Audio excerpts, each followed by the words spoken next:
The back of this boat kicks up a lot. So Steiner was saying that it kicks, this will pop out like that. So I'm gonna put a little zip tie in here and lock it off to the actual board.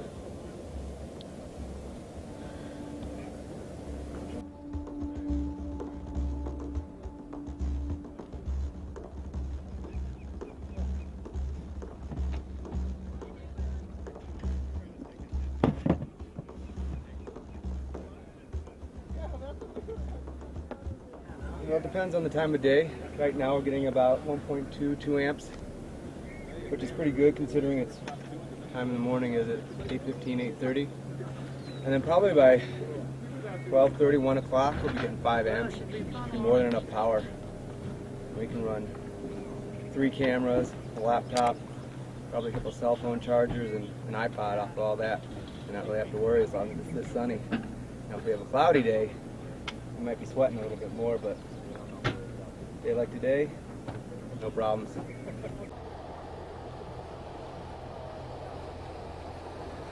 Okay, so when we first started out, we just had these solar panels with cable leads going to the battery, and I would plug the battery in at the beginning of the day, and then at the end of the day, we'd pull the battery off and charge up the camera batteries and the laptop and some other stuff.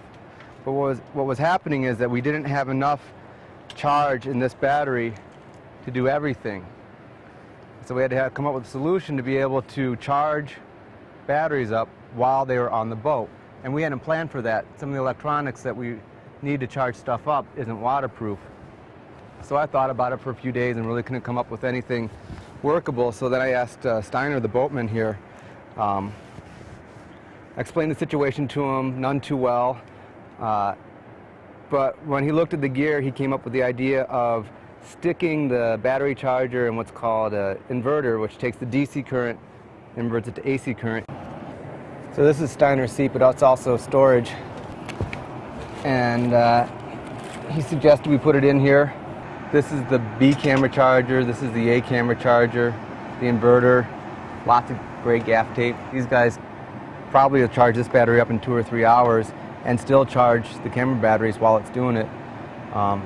So the battery situation isn't an issue anymore.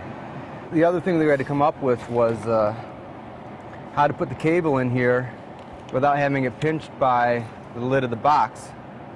And Steiner came up with this great idea of putting a little piece of rigging line across the lip of this. I just had 2 pieces of gaff tape, but he made the good point that having an offset corner would mess up one of his hinges. So he ran this cable all the way across, we taped it down.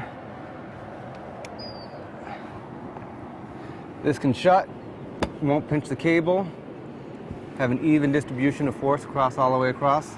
And then we have a little piece of plumbing tape that seals up this little crack so his gear inside doesn't get wet. And you know, this was a huge thing. You know, having enough battery power for everything every day was causing a lot of stress for everybody. We had to download very quickly to save battery. We really couldn't look at the material because we had to save battery. So being able to charge batteries while the boat was moving, while it was floating, just really increased our efficiency and took a lot of stress off of us as far as having the luxury of getting done what we needed to get done properly.